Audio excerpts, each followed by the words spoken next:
Hello, and welcome to Fierce Feedback, the show where two friends bring two things that they hold very dear to them and battle it out to see who wins.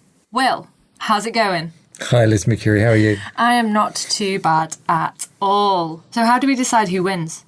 What do you mean, how do we decide who wins? The public. It's in their hands. It's in your hands, people. Yeah. All we can do is argue the merits of redacted game that I've brought. You can't trick me like that. I'm not going to tell you. So something I realised that some listeners don't realise is that we do not know what each other are bringing. Nope. That's terrible grammar. We don't know what each person has brought every week. It's a surprise. Until the time it's pulled from the bag. Yeah. Which is good. And it's actually my turn to go first this week because you went first twice in a row because we're idiots. Because I'm greedy. Yeah. I think it was because I was just so desperate to talk about Silent Hill. So I was just true. like, I'm first, yeah, it's me, Soz. Yeah. But you can vote. We're going to, every time we release an episode, you'll find at Fierce Feedback on Twitter, there will be a vote. You can tell us which one you prefer. And then you can also write in and tell us any memories, thoughts, corrections, mistakes we made, whatever you like, to fiercefeedback@gmail.com. Yes, please get involved. And also, if you want to comment on the Twitter poll post as well, that is all gravy. We just want to hear from you. Yeah. So, on that thread and theme, forgotten feedback this week. Yes, what it is. So you totally stole the show with Jurassic Park. Not going to lie, you're correct. Yeah, a little bit sad about that. Everybody's gone to the Raptor. Great hashtag. So we received some forgotten feedback that isn't really forgotten feedback. It's more like alternative feedback. What does that mean? Well, it means that it has nothing to do with the Jurassic Park game that you covered. There were a lot of Jurassic Park games, I'll confess, at the time. SNES, Mega Drive, Yep. And the PC, I'm sure there's a bunch of others. Yeah, so we had a listener Okay. talk to me about this. Oh. This isn't an email. This Okay. is like I heard your podcast and this is what I want to say. Okay. So they played a game on the PC that was called Jurassic Park Trespasser. Not familiar with it. Now, they said that it was a first-person game in which you controlled an arm. I mean, most first-person games are in which you control an arm, right? One arm. Un arm. You never see both arms in an FPS game. What are you talking about? Do you not? I don't play enough first-person shooters to know. Apparently not. Well, he said that you can, like, just... His words were, you just whip out your arm and you can hold... Equip arm. Equip arm. You can hold a gun gangster style Oh, yeah. and just shoot up velociraptors. Sweet. But he said it was really terrifying at the time. And he said that your health... So you played a female protagonist and your health was indicated by... Hold on, female video game. This is not... Yeah, you looked This is going to down be bad, isn't it? at your cleavage. Be serious. And you had a heart tattoo on your left breast. Oh my to tell you God. what your health was like. This industry, Jesus Christ. So that was Jurassic Park Trespasser. So yeah, When was that? Please tell me that was a really long time ago. This was... And the world is a better place now. I didn't ask about the date. I was just very excited that someone was Liz. talking to me about Jurassic Park related things. Oh, dear. But yeah, that's that. Coming back to the topic of Jurassic Park on the Mega Drive, It's however, a great topic. which I realised I forgot to tell you about, the Dino AI, which was a special feature that was a selling point on the marketing in which they said, this is not my false feedback, by the way, which was that they said that it was every gameplay that you did through was a unique thing because the AI was so smart that they would react differently every time. Really? So in other words, it maybe had like 3 responses and it randomized or something like that. But yeah, they sold it on Dino AI, which every time I think it in my head, I go Dino DNA, which is not what it is. It's Dino AI. What's that talking DNA strand? Speaking of false feedback, a little reminder that every time we do Fierce Feedback, we're going to be telling you a tale in which there is one falsehood, one lie, and Liz and myself have to guess at which point during the description of our chosen game we are lying to one another. I remember to lie this week. Yeah. I got so caught up that I just kept going. I think. Seemed like forever, didn't it? Do you know if we did? My own Silent Hill. Yeah. Do you know if we did a uncut version? Yeah. How long do you think that part of me talking about Silent Hill? About 4 hours. I think it probably was. Approx. It's not true. But Liz, enough bants. It's my turn to go first. Oh, after you pulled Jurassic Park out of the bag last week, I'm just feeling a bit defeated and sad about this. Well. Is it Jurassic Park 2? Yeah. I have bought the SNES version. No. So Liz, got a little introduction for you. And it's a little bit of a verbose introduction, if you will, if you'll permit me. Is it like a story? Yeah, it's a little bit of a Jackanory. So if you'll permit me, I'm going to invite you to buzz in at any time when you think is appropriate and guess what game I'm about to say. It's going to become very clear in the third paragraph what game I've brought. So can I shout buzz, and if it's not appropriate, you just ignore me and carry on? Well, you'll have to tell me what your answer is. So buzz answer. Yeah. I feel like we should have figured this out before the show. That's the nature of this podcast, I think. Yeah, that's true. Okay, so Liz. Okay. It's 1990. Oh. The 16-bit era is kicking off. You've got your Super Nintendo, you've got your Mega Drive or Genesis, you've got your PCs, your Amiga, you've got all of that. They're all vying for attention. Yeah. Now, at this time, no one's really talking particularly about the genre of artillery games. Oh. Games like Tank and Scorched Earth had hardly, pun intended, set the world on fire. Like that. Around this time, a young 16-year-old named Andy Davidson rips the game Lemmings to make a prototype called Lem Artillery on his Amiga 1200 using Blitz basic programming. He called this demo Total Wormage. I know what you're doing. You haven't buzzed in. But didn't Jim... You have not buzzed in. Buzz. Yeah. But didn't Jim... Who's Jim? the gentleman you just said. No, I did not say Jim Davidson, racist Bullseye. comedian. I said Andy Davidson, who's a totally different person. Sorry, my brain just totally rearranged. I was like, the presenter of Bullseye. No, that's Jim Bowen. You're thinking of Big Break with Jim Davidson. Liz, good Lord. I didn't realise we'd go on a wormhole, a rat hole that quickly. A wormhole. There you go. A wormhole. Yeah. Do you want to guess the game or not? Are you going to unbuzz? I don't know which one it is. Okay. Will soon become clear. He called this demo Total Wormage, which was a play on and logo ripoff of Total Carnage, which was a popular top-down Amiga shooter of the time. It was kind of like Smash TV, if you ever played that. Nope. It was really good. Over the next 4 years, he worked on the game, he's basically trying to make a game for him and his friends. So they like playing Bomberman or Mario Kart. And the idea was to make something that, quote, would never end, never repeat, and get people to take the piss out of each other. That sounds great. It does sound great, and it is great. It ended up getting banned from his school as kids were skipping class to play it. And once he finished school, decided not to go to university, but instead to start working at a computer shop where he would work on the game in his free time and then play test it on his workmates and members of the public.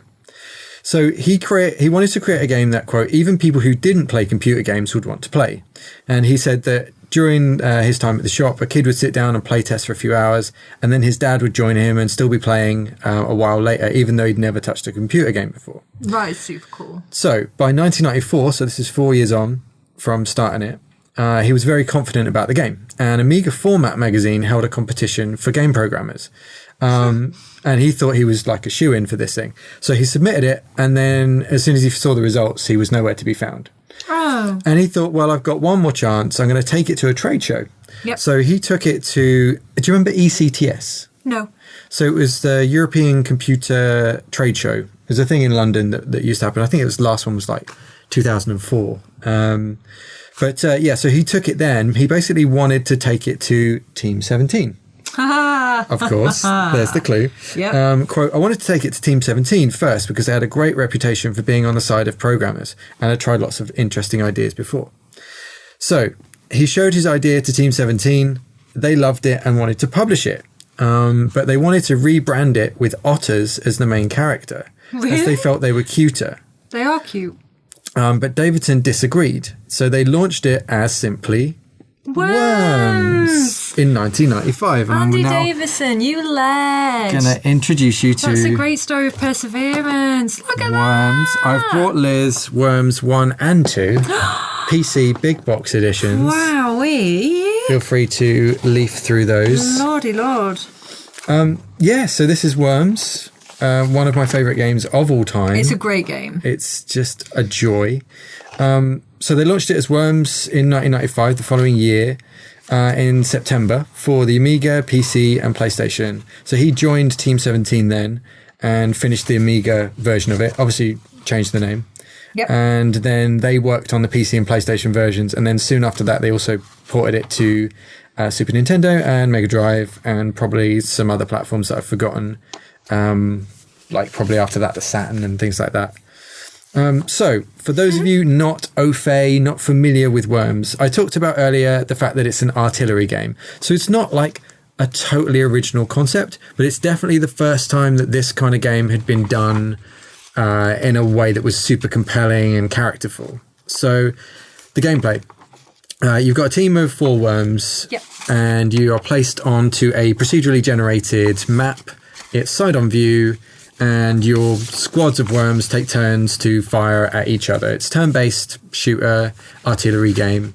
They've got an arsenal of weapons from the default, which is the bazooka, to kind of wacky things. Banana bomb. Like the banana bomb, which is exactly what I'm just about to mention. And that's a bouncing cluster bomb that's made of bananas. This game. So it's just an absolute joy. And it's basically, it's an artillery game. So it's all about just getting your aim exactly right. You had a little reticle, which is your angle. And then you had a power bar, which is how much force you're shooting with. Just leafing through the manual, I completely forgot how many weapons you have at your disposal. Even in the first game, Yeah, there's like 8 pages of just what your weapons are. Have you gone into another language by any chance? No, we're looking at the same one. I know. What did the sheep do? Is that like a decoy? No, the sheep was like a bounce. Like basically, they behaved like a sheep. They sort of bounded across the landscape, and then you'd press space again to detonate them. Oh no! But sometimes they bounced off stuff and came back at you, which was really annoying. But yeah, so like Worms to me, like the way I thought about this, it's like the Tetris of multiplayer in the sense that like, they keep making sequels, they keep bringing out because it's such a solid format. And I would argue that it's kind of like a spiritual forefather to couch multiplayer games. Yeah. Along with like Micro Machines and I love Micro Machines. Sensible Soccer and things like that. And another quote from Davidson, he said once, I see Worms as my digital playground. I'm from the Nintendo school of games that you can get into casually, but if you want to play it longer, there's a lot of depth there. And I'd say that makes a lot of sense. I remember playing Worms with my cousins. Mm-hmm. So I used to go to my auntie's every day after school, and I've got 2 older cousins. And we used to sit and play it together. Nice. And What did you play on? What did we play on? My cousin had like every console going. So maybe it was PlayStation then. Maybe PlayStation. But we would just, we'd be on it for hours. Yeah. And I like all the little noises they used to make as well. Yeah, so he did all the voices as well. Really? Yeah, he did it all himself, which is really fun. Andy Davidson. Yep. What a ledge. What an absolute ledge. I did not know of his name before this, and I am so pleased. I like his story of perseverance. Well, I have more stories from him, so that's something to look forward to. So yeah, I like you played this when I was kind of like in my teens at school, and I've kind of played it ever since in various incarnations. Yeah. I've brought Worms 1 and 2, the big box, because these were like, to me, the quintessential editions of Worms. Obviously, the first one was the super pixelated looking one. Yeah. And the charm of like having all of these characters and you could name every worm. Yeah. And then at the start of each round, you had this 3D cutscene, which was just super primitive, but just really fun little introduction to what was about to happen, or just representations of the worms fighting each other in 3D. It's just cool. On the back of the box, 1 to 16 player. Yeah. Wow. I never played this with 15. Well, you could do 4 teams. That's incredible. Yeah, it's wicked. Over 4 billion levels of arcade action. And then it says, cherish your worms, name them, hear them, squeeze them tight. No. Why did he choose worms, do you know? Why did you want to do otters, did he? it would have been a completely different game, wouldn't it? It would. He did. I do actually have an answer to that question. I'm sure I got a quote from him about why was it worms.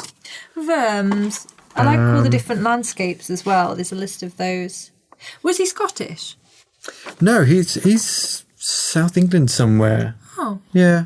It's just because in the description of the beach it says someone left the paradise a wee bit untidy, so I wondered if he was Scottish. Yeah, I don't know. Maybe that's just someone at Team 17 being cute. Aww. Yeah. So I used to play this. Like I even did. Like I wanted to bring it with me, but it's in storage at my dad's. I even did fan art in Microsoft Paint of worms. Yeah, I drew a lot of worms things painstakingly in Microsoft Paint. Did you did you name them? Did you have like names you would always use? No, I don't remember. But yeah, like I loved just the general like piss taking of it. Yeah. Just being able to, because it's turn based, obviously you get the opportunity to, do whatever move without someone fending you off or like doing something that people hadn't protected themselves against. Yeah. I was never very good at aiming. Like I could never aim the grenade very well. I'm still not in any game. Yeah, but I loved, just finding a way to kind of screw people over was great. And also, like, do you remember playing Dark Side, as they would call it? I was just reading this in the manual, so it's almost like hard mode, isn't it? Well, basically what it meant is you would deliberately, it's kind of like when you agree to play a certain way in a game. Like, if you're like, oh, let's play knives only or something in GoldenEye or whatever. Yeah. So it's basically you are all like tunneling into the ground because you have a blowtorch. Yeah. And you could dig into the ground, or you have like, what was it called? The jackhammer thing. Yeah. So you could dig down. You could also place girders, if you remember, which were like new bits of land that you could put just anywhere in the open sky. Yeah. So people would just build forts out of girders until you ran out, and then just dig down, and then just try and get to each other. And that was just like how can I put it? Maybe like a way that you kind of made up to play. Are you struggling to get into that box? I really can't get into Worms 2. Liz is desperately trying to open Worms 2. It's precious to you.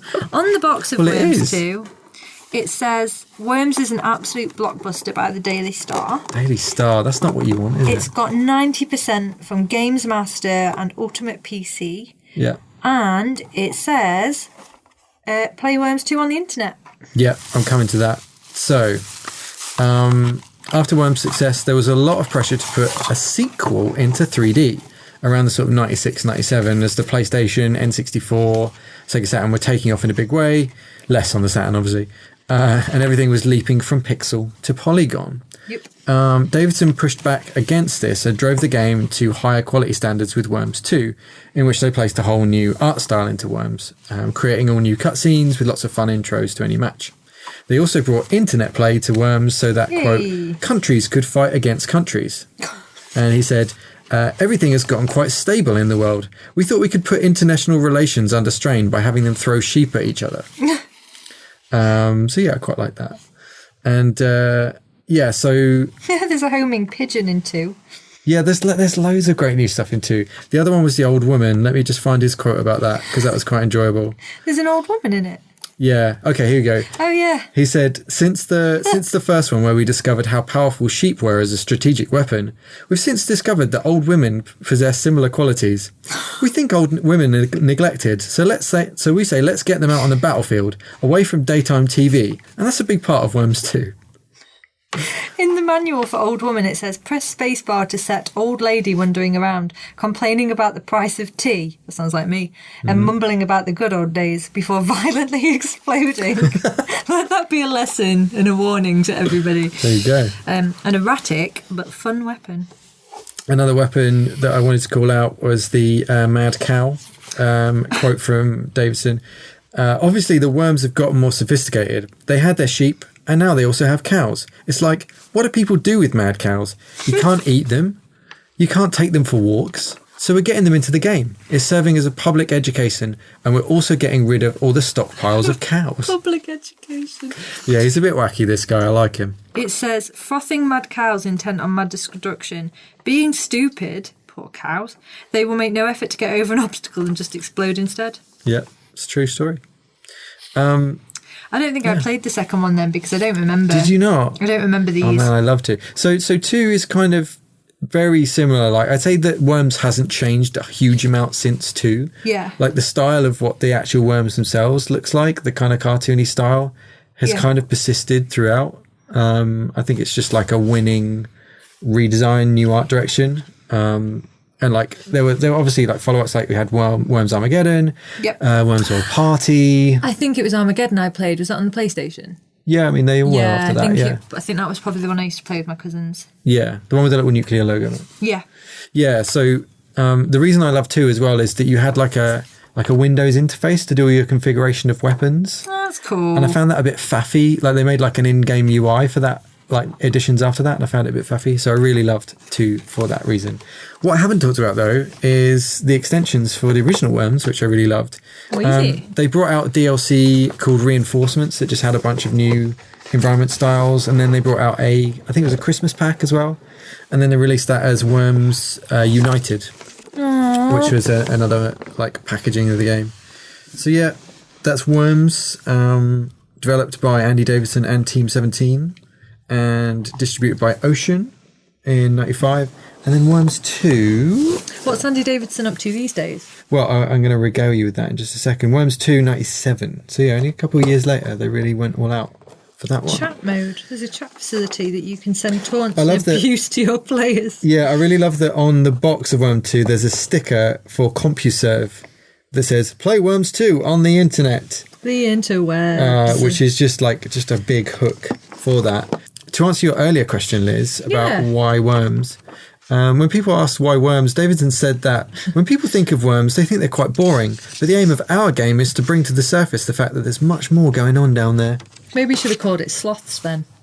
Because sloths are quite boring, aren't they? Yeah. But you can see them, can't you? Yeah, but they're up in the trees, the mouse and grenades. They're up in this sycamore tree. I understand his logic. Yes. I'm down with that. I don't Solid argue. logic.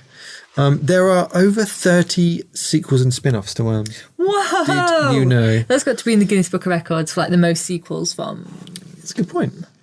Because there was a games Guinness Book of Records at one point, wasn't there? Like a games edition. Might have to check That's probably out. true. That's probably true. Now, more interesting facts. Most Worms spin-offs are 2D. We know this. Yep. But Worms 3D came to consoles and PC in 2003. Did you play it? I don't think so. I did. I played it on PS2 and I really liked it, but it got quite sort of tepid reviews. It never really kind of took off because it was just it's hard to translate it to 3D. Yeah. And like he'd pushed back and like, oh, I don't want to do a 3D version. It's not going to work. I really liked it. I got to grips with the general mechanics and like, you know, like actually aiming in 3D and destroying bits of 3D environment. I thought was really cool. But yeah, and it wasn't better. It was just different, really. Yeah. And I really liked it, but that was the only one. I think that's the only one they did in 3D. What do you prefer? I prefer 2D. 2D is like it's the banana bomb, if you will. Now, interestingly, this wasn't the first attempt at a 3D Worms game. Aww. Kind of. I'm kind of making this up, but basically, you might remember this from PlayStation. In 2000, our old friends Gremlin Interactive, makers of Zoom. Zoom? What the fuck? Zool, even. Hogs of War. Exactly. Yeah. Hogs of War. Did you play that? I did. And also the same lecturer who worked on Zool worked on Hogs of War as well. There you go. Yeah. Yep. So that was in 2000 for PlayStation 1. And it was basically Worms 3D, but with pigs instead. It was great. And it had voice acting by Rick Mayall, R.I.P. But yeah, due to the Worms 3D reception, they didn't carry on and they went back to 2D for all the follow-ups after that, and it's gone from strength to strength. Though, obviously, some of the more recent Worms games have had 3D aspects in the backgrounds, but to me, it doesn't really need it. I would love it if it was just like full-on 2D, parallax and all the rest of it. So you asked me what happened to Andy Davidson. Yeah, what's he up to these days? He left Team 17 in 2007 and opened a high-tech bar in Bournemouth on the south coast of England. Seriously? What do you mean by high-tech? It was called iBar. And I remember this because that was when I was living there. But yeah, it just had, I can't remember if it had like things where you could DJ, like iPod things in the walls and stuff. Really? Really struggling to remember that. That sounds awesome. Well, evidently it wasn't, because he then went back. It didn't stick around very long. He rejoined Team 17 in 2012, and then Team 17 have gone on to become a publisher, promoting indie titles such as the Overcooked series. Oh, of course. Which you know very well. I do. I love them very much. So yeah, that's Worms. I adore it. I've wasted / enjoyed many an hour of Worms. It is great. I think It's just a classic game. it is a classic. You're bringing out all the classics. Well, I just thought, like, if there's ever, like that's kind of my dream, right? It's like to have just a great idea that's like your game that you're known for. Yeah. I think that's just a great story. I love that he just had confidence in this idea. It was like, yeah, I and don't just made want sure it went otters. through, yeah. Yeah, I'm just looking at all these super sheep in Worms 2 as well. So I Love the Super Sheep. had a quick look on the interwebs Oh, yeah. to see which game had the most sequels. Okay. Long story short, couldn't find a definitive answer. Okay. But the first thing that comes up is Mario. I guess that kind of makes sense. But I wouldn't say he has 30. I might write into Guinness. Well, spin-offs, there's lots of, like... Sonic as well, he's in there. Sonic's got all kinds of crap. Sorry, Sonic. We love you, really. But yeah, why do I like it? It's you just can't beat Worms 1 and 2. It's just so good. It brings people together. Yep, it really does. It requires a bit of skill. It's not a game that you just get together and mess around. It's a little bit like you have to be a bit of a games player, I think, to really get into it. Yeah. And so I love it for that. Not that I'm being elitist or excluding anyone, but I think it's just got a bit of depth. I can't imagine my mum playing it. That's what I usually use as the benchmark. I kind of can. Like, I don't know your mum that well, but I can imagine, like, parents getting into it once they realised, like, that the mechanics were simple. Yeah. And I love that about it. I think I might have played it with one of my parents when I was a kid, but I don't remember. But it's to me, it's just about, he got this great genre that could be great and realised if I added characters to it and fun and personality to it, it would suddenly be totally way more compelling. Yeah, absolutely. So yeah, and that's why I'm going to win this week, Liz. You've got confidence from last week. It's all building up. Makes my little heart sad. I think going back to what you were saying earlier as well about how it almost was like the gateway into couch co-op. Yeah. Like couch co-op is like one of my favourite genres. It's weird. Horror's like my favourite genre of game, but like couch co-op, it's nice having your friends around, having a laugh, calling each other names. Yeah. Like Overcooked, for example. Amazing game. I've got a friend who is one of the nicest people in the world. She's never said a bad word to me. Until you play. Playing Overcooked, she turned to me, grabbed my hand and looked me right in the eyes. We were literally nose to nose. And she went, "Liz, cut those fucking tomatoes." And I have she's never spoken to me like that since. It's never been brought up again. But I love that. And especially if you've got close friends and family, it's just so good for that kind of stuff. I mean, you are a faffer. I do faff about. I can say that much. I get my buttons mixed up as well. So I was just putting the tomato up and down on the chopping board rather than chopping it. And I could see the heat in her face rising.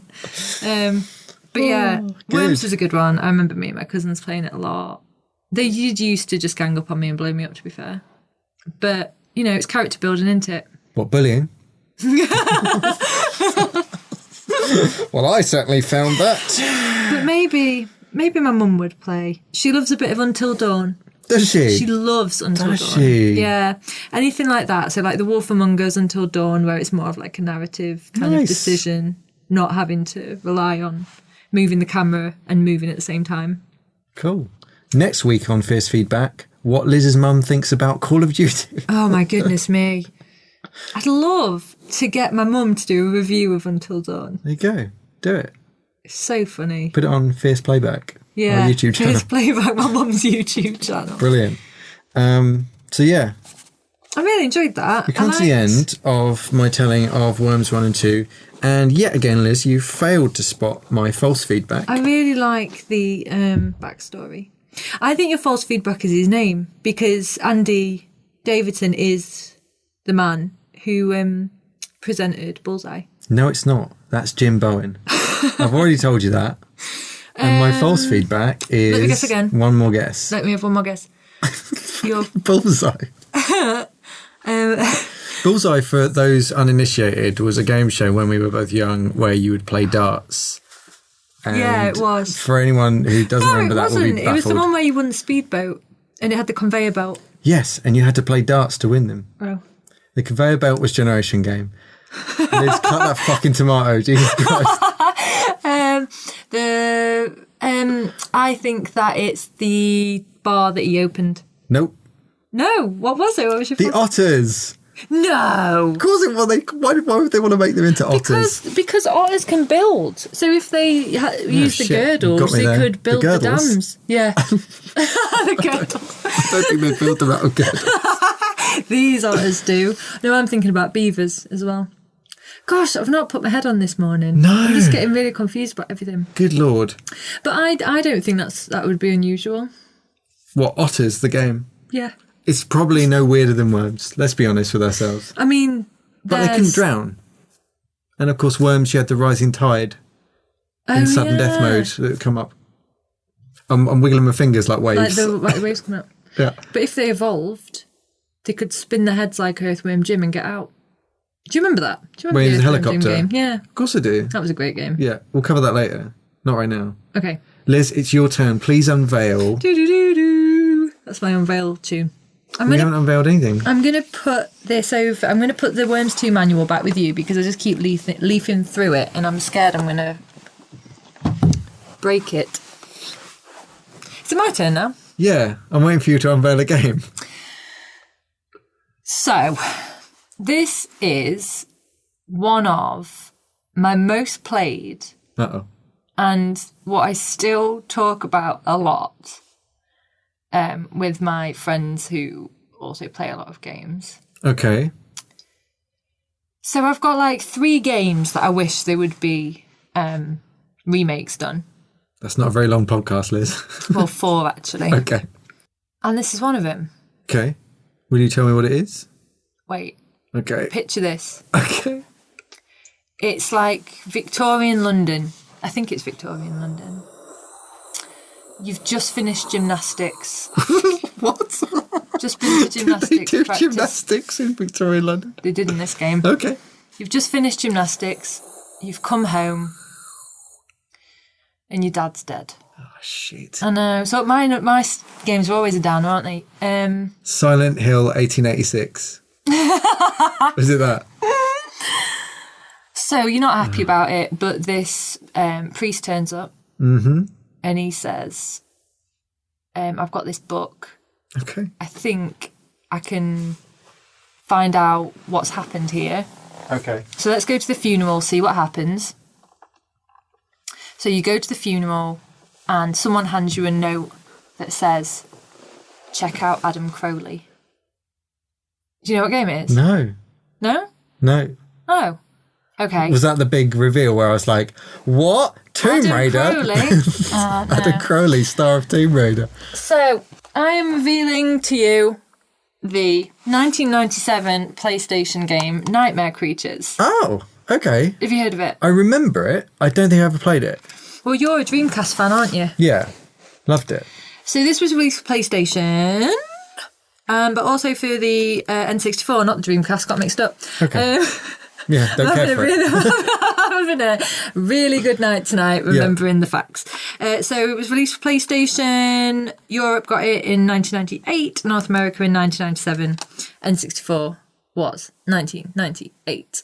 So, on the PlayStation, as was at the time, it had lots of lovely cutscenes in it. On the N64 version, however, it did not. It had like the scrolling screen of text to set the story. Oh dear. So I'm going to read the back of the box like I usually do. Yeah, please. You don't look impressed with this box, is it because it's absolutely It's destroyed? it's mostly smashed. I've had this game forever. Liz, I'm curious to find out what game is actually inside it. Oh, I think it's actually Nightmare Creatures. What? First time ever? Oh no, it's Fahrenheit. Perfect. So I just want to show you the real estate on the back of the box. Yep. So there's the tiny... Not a great design. The tiny screenshots in the world of the game and then a massive monster hand that takes up the whole of the back of the box. It deserves more than that. It's a great game. In fact, at the top, it got 90% from Play Magazine. Do you remember Play Magazine? Vaguely, yeah. I collected them because I used to write Well, you had a into them all the PlayStation. time. I didn't. That's the problem.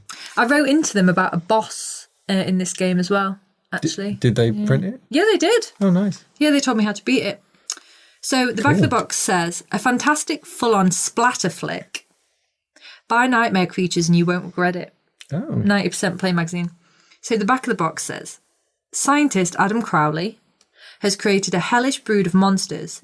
Now London has become their feeding ground. Fight against this horrific legion as either Ignatius or Nadia, she's our gymnast. Okay, yeah. Ignatius was the guy who came with the book.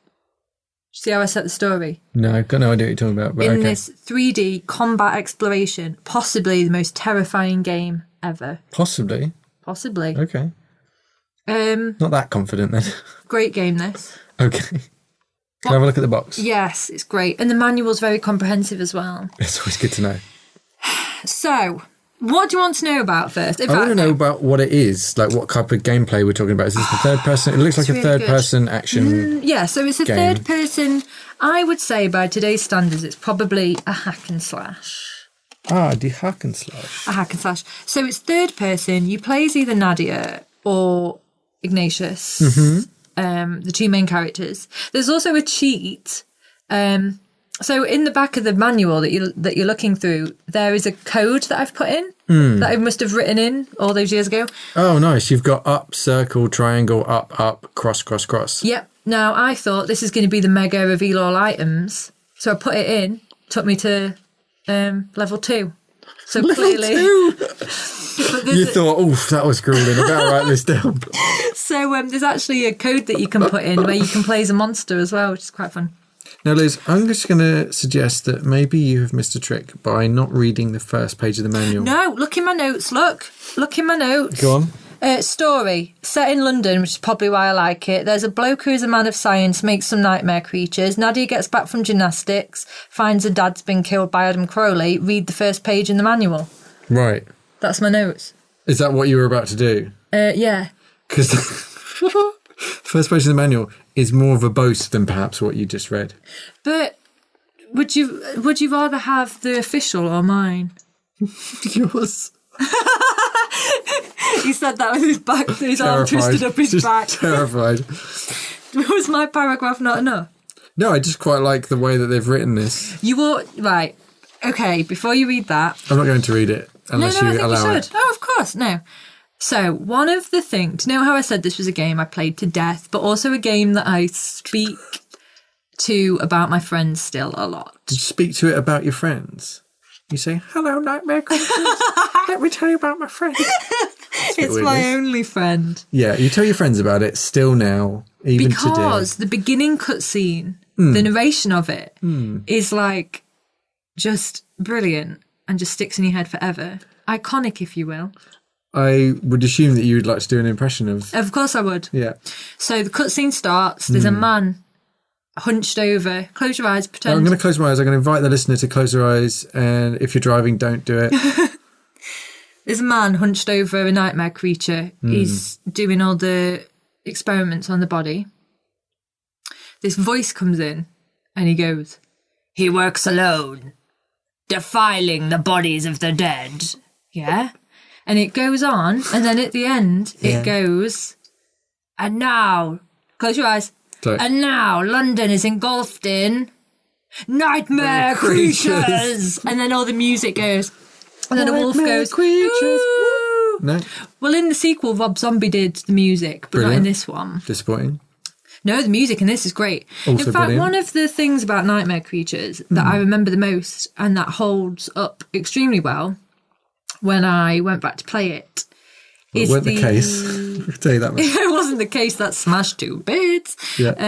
It was the music. It's very atmospheric and there's a lot of like, it's not so much the soundtrack, but like the undertones of it.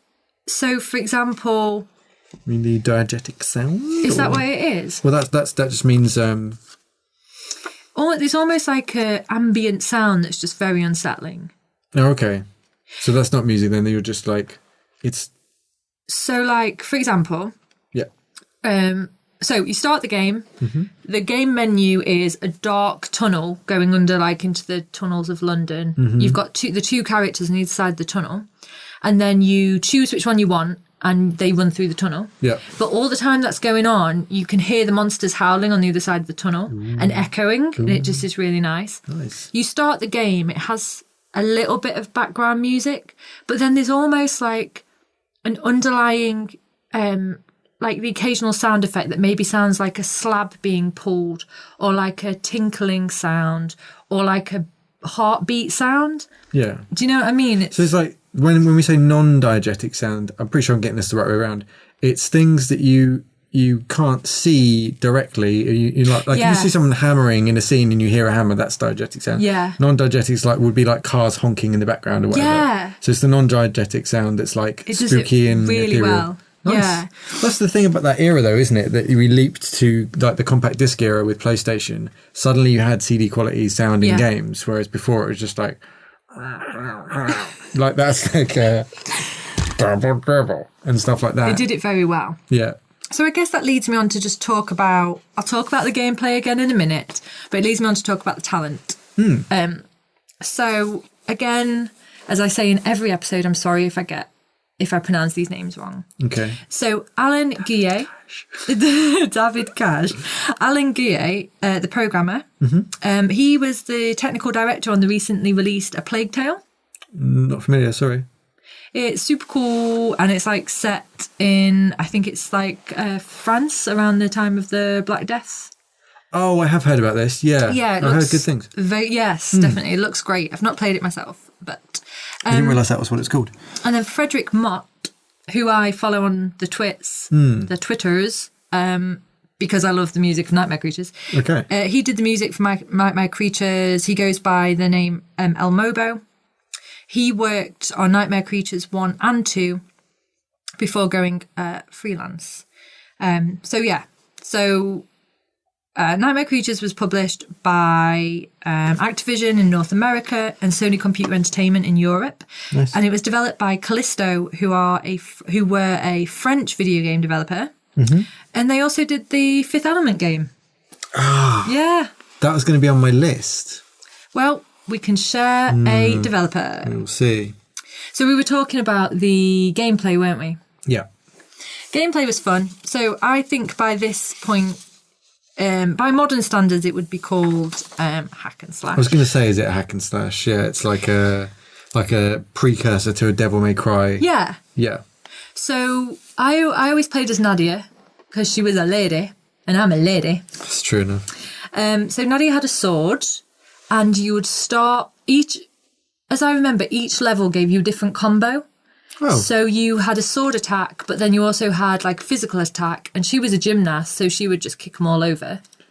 Would you build up and you still have the ones from the previous levels, Yep. or is it? Oh, okay, cool. Yep. So it's skilling up.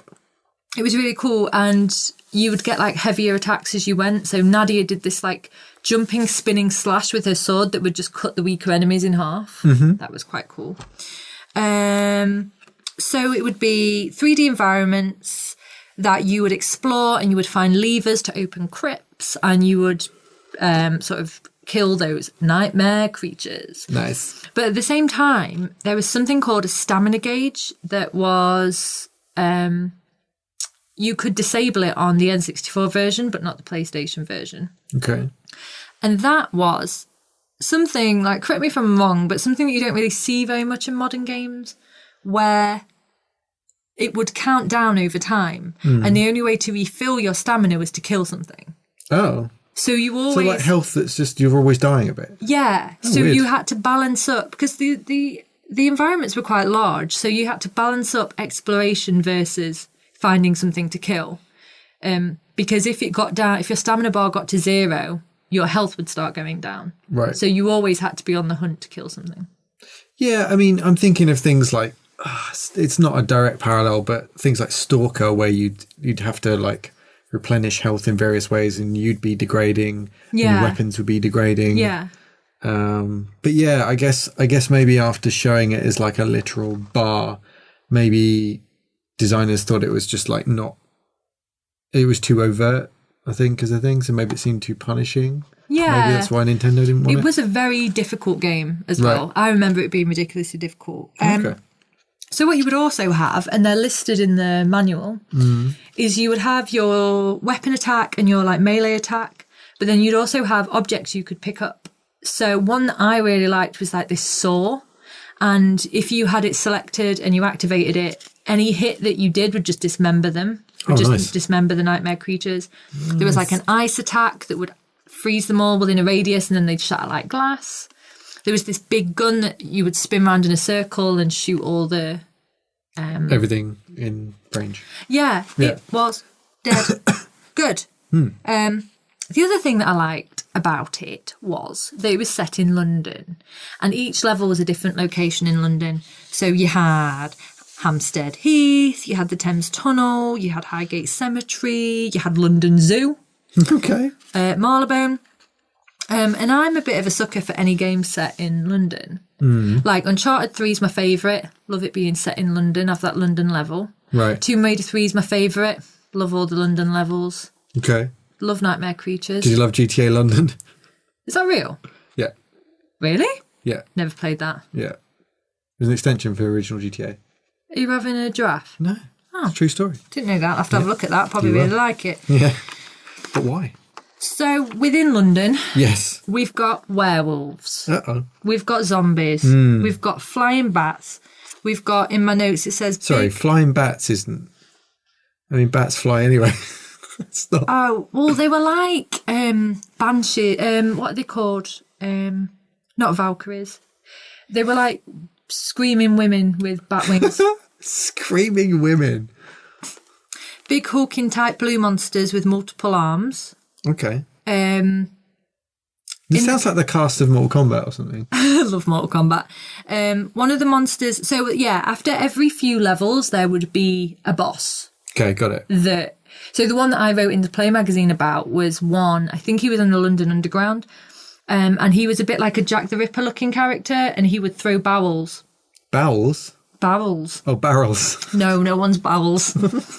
And then the one in the Thames was a mutated great white shark. Which, of course, you love on account of being obsessed with sharks. Yeah, I love him. Now, the thing that I also enjoyed... Go on. The end boss. I haven't done the story yet, but I will. And then I'll let you read the actual story. So the end boss is the main bad guy, Adam Crowley. Okay. Adam Crowley. I don't know what he prefers. Adam Crowley. Yeah. So he's the end boss. And he mutates and you fight him on top of this burning building. So he turns into a Dr. Jekyll, Mr. Hyde scenario. Yeah. Got it. But do you know what the most amazing thing about it is? That I remember even at the time, and it's scaring me when I was younger, laughing about. Hair stays the same. Didn't expect that. Behold my mighty power, leave my hairdo. There's probably some artist that put a lot of work into the hair and was like, leave that. Leave that. That's the best bit. Well, otherwise, how are you going to recognise him? Yeah. What if they blink during the transition? And out of all the monsters, he did have the best hair. There you go. So, you can't really... I like the thought of you going back and check. No, that hair's shit. That hair's shit. Yeah, best hair. Best hair. So would you like the story from my perspective? Yes, please. So, it was good. Cool. So, you Nadia, you come back, your poor dad's dead, and you get past a letter at the funeral that says, watch out for Adam Crowley. Ignatius has got a book. Now, the book... Sorry, you haven't covered who Ignatius is. He's the priest, he's the other playable character. Right, sure. Never played as him. Got it. Seems all right. Does the priest give her the note? Or is the priest just at the funeral? No, I can't remember who gives him the note. Okay. But he goes, I've got this book. Turns out it's the Lost Diary of Samuel Pepys. Okay. Of Fire of London fame? Well, yeah. So where's my notes on who he is? Because I had to look it up because I'm not one for history unless it's in a video game. I mean, this literally is in a video game. So Samuel Pepys, or Pepys as I used to call him when I was younger because I couldn't read. Well, that's because you've Never mind. Was an administrator of the Navy of England, and he kept a diary from 1660 to 1669 of eyewitness accounts of the Great Fire and the Great Plague of London. Yes, well, the story of nightmare creatures goes that actually his eyewitness accounts in his diaries, those great, disasters were caused by nightmare creatures. Well, that makes sense. So there is this brotherhood called the Brotherhood of Eckert, and they conduct experiments on people in London. Nightmare people? Throughout the ages. Nightmare people. So Adam Crowley, he wants to carry on those experiments. So he tries to make an elixir that gives you strength, gives you immortality and strength. Yeah. As always with serum, these things. a bastard serum. Yeah. Yeah. Never works out though, does it? No.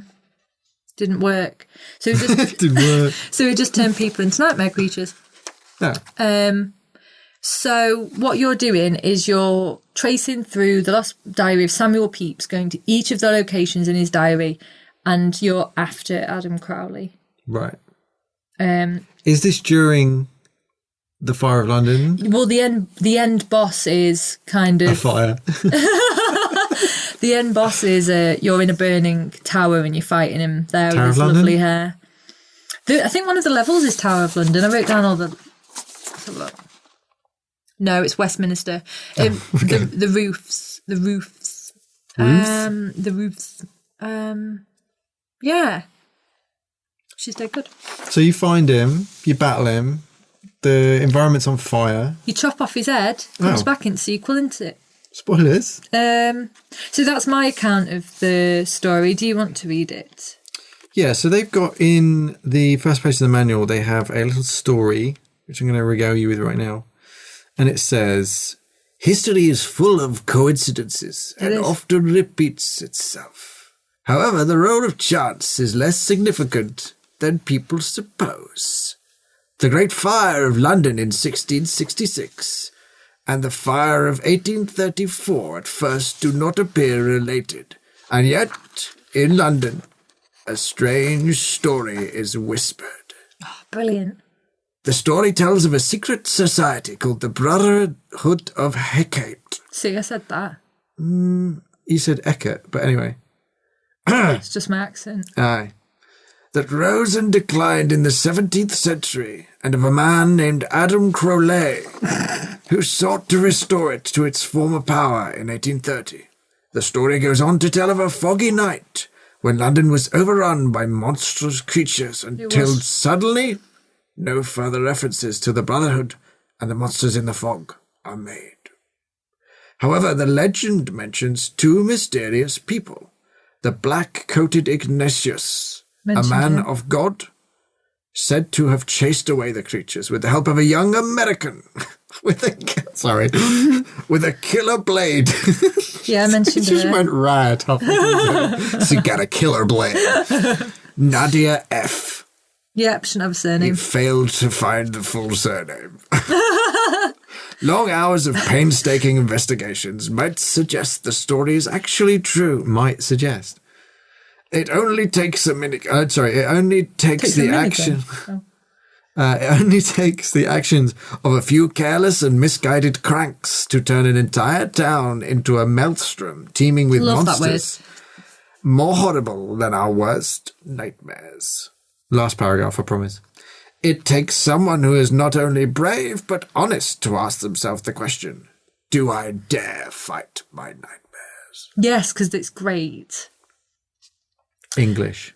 I don't think that's part of the story. So, I think I told the story well. I do like I think that's another one of the things I like about it. I like the whole setting up that it does. So the beginning cutscene is very, sets it up well, puts you in the mood, the whole, the cutscene, the voice, everything. You ready to go. You want to get those nightmare creatures. The little blurb that you've just read. Little blurb. Love it. Love it. Ready to go. Yes. So, Nightmare Creatures, considered a commercial hit.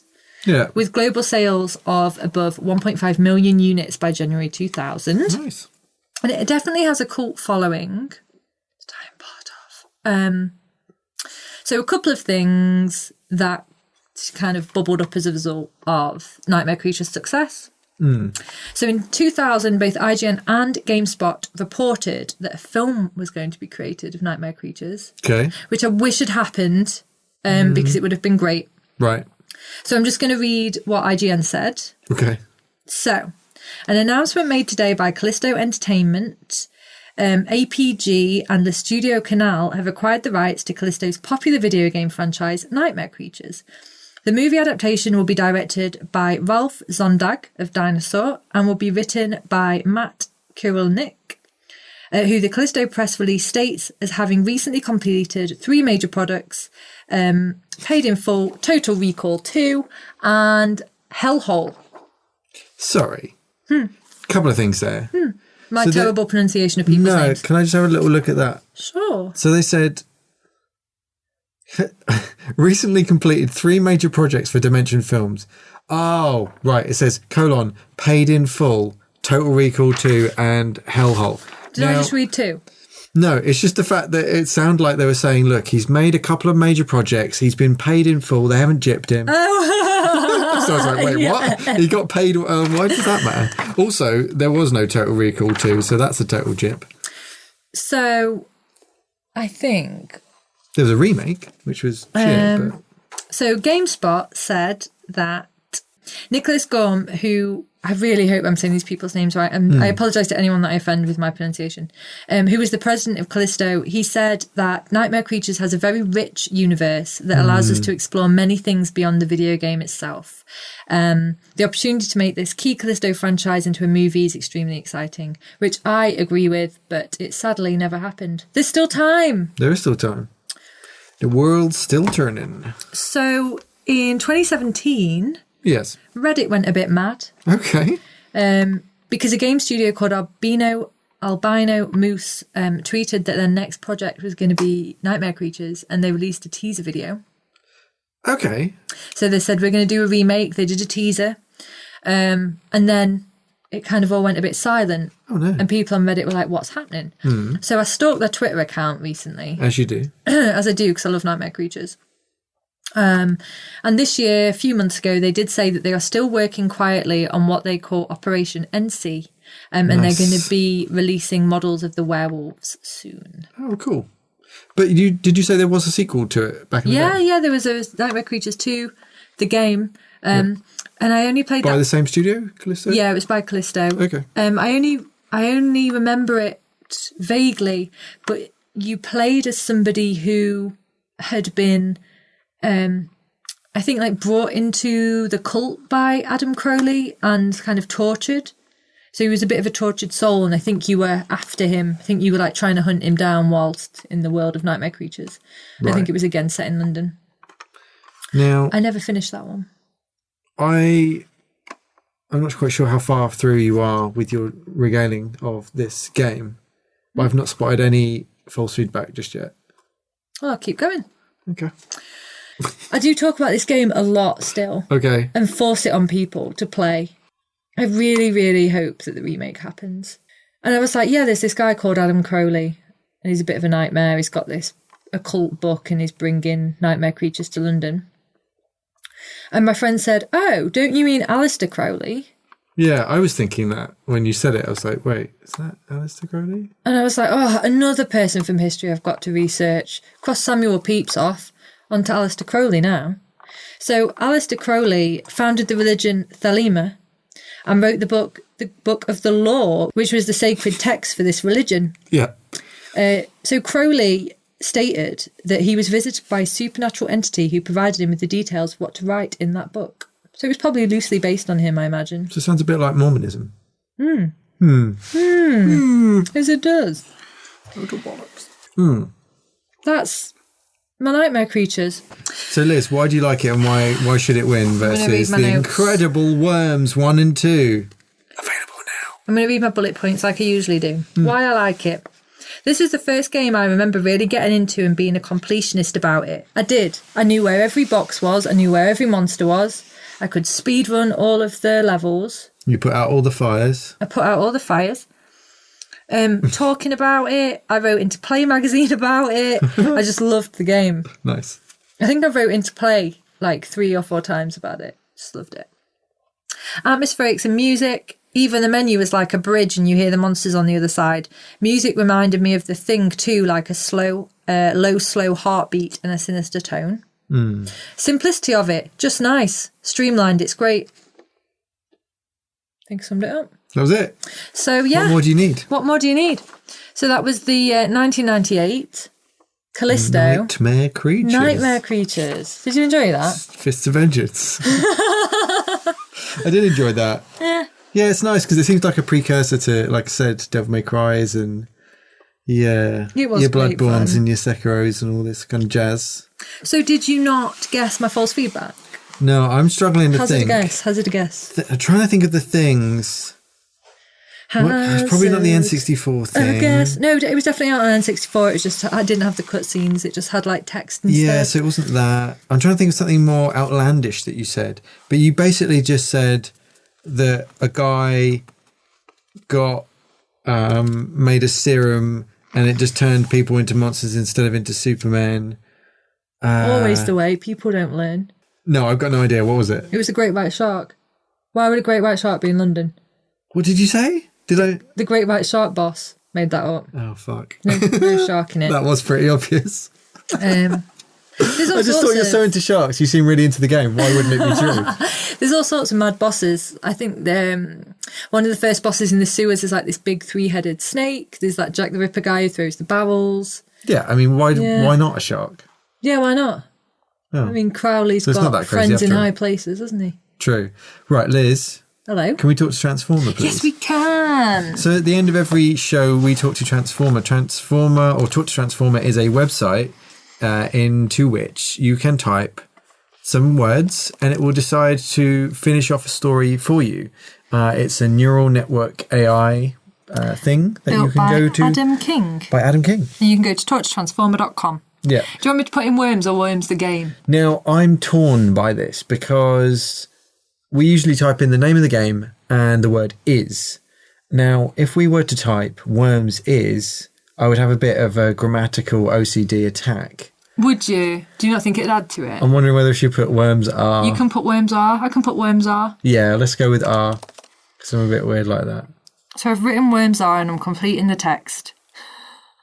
I think we're just going to get a description of what worms are. I'm not going to know what this lies. I don't know anything about actual worms.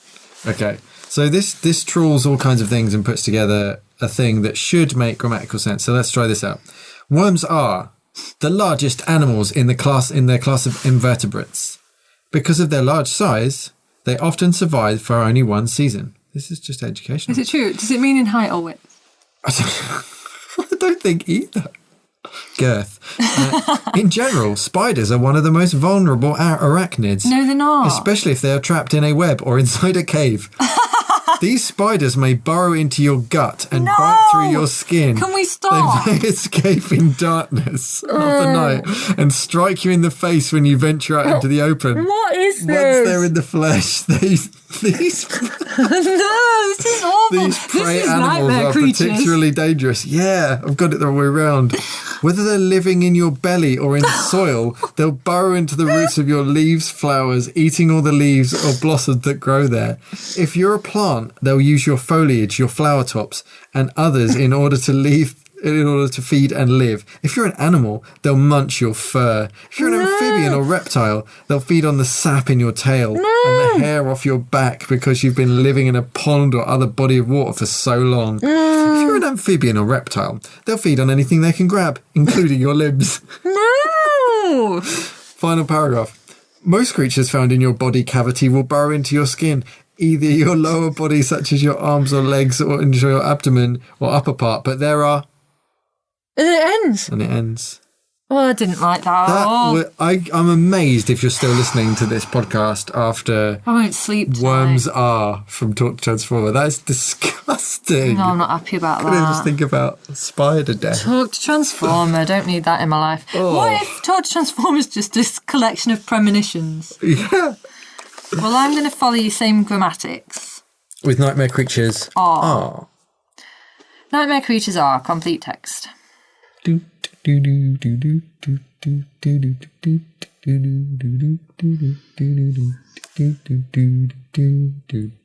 ready? Yep. Nightmare creatures are so large in scale that they can overwhelm most normal humans. Normal humans. Check. Correct. These creatures possess a special ability, though. They can see, in inverted commas, through most barriers that normally would prevent them from seeing through normal light. In this case, they can see through almost anything. It's a remarkable power that seems incredibly important to the ancients, for it's essentially their only method of allowing them to communicate with creatures far older than them, and being able to manipulate them with their mind and even their blood. They also seem to be the only beings known to see past magic barriers. The first known mention of an aura, or power, didn't ask for that, manifested as an ability aura, and is known from a book published by the Royal Library of the Northern Kingdom, published by the Crown of Oaken in the 10th century England. The page itself contains a description of an aura that was created by the Royal Library staff in the Book of Ancients series, although it were a magic power in one. The author of that edition has given it a different name and said that she never knew it existed, but was surprised that it had. So am I. That particular entry was given on the book's introduction, and thus is the earliest instance to use the term aura. Any mention of the nightmare creatures after that, or not No. really? No. Good. I think you mentioned the nightmare creatures enough. Yeah. I think we've got enough nightmare creatures In for a Worms Are. lifetime. Yes, true. So I Well, really thanks, enjoyed Dr. that. Transformer. Yeah, thanks for me never sleeping again. Yeah. And good night to one and all. And thank you very much for listening. If you're still with us. If you're, for some reason, still with us. So please, Yes. go to the Twitters, vote for Nightmare Creatures or Worms. And Don't try and throw the vote by confusing people with your incredible German accent. Nightmare Creatures or Worms. It's definitely Worms. I'm sorry, but I've got this one in the bag. So you can go to First Feedback on Twitter to vote. You can also follow us on Instagram at First Feedback. And if you would like to give us any first feedback of our own, you have any comments or anything to share about the games we've talked about today, you can email us at firstfeedback@gmail.com. True. And if you're a very kind person, we would love it if you could rate us and review us on iTunes. Don't mention the Worms are from Transformer. Yeah, why though. not tell us what's your favourite spider attack instead of writing a review of the show? Because no one's really reading them. So just tell us your favourite spider attack. What's your favourite nightmare creature that can burrow into your abdomen and come out your eyes, whoever it said? You've made that one up. Yeah. Cool. Until next time. Sleep well. Sleep well. Goodbye. Bye, Liz.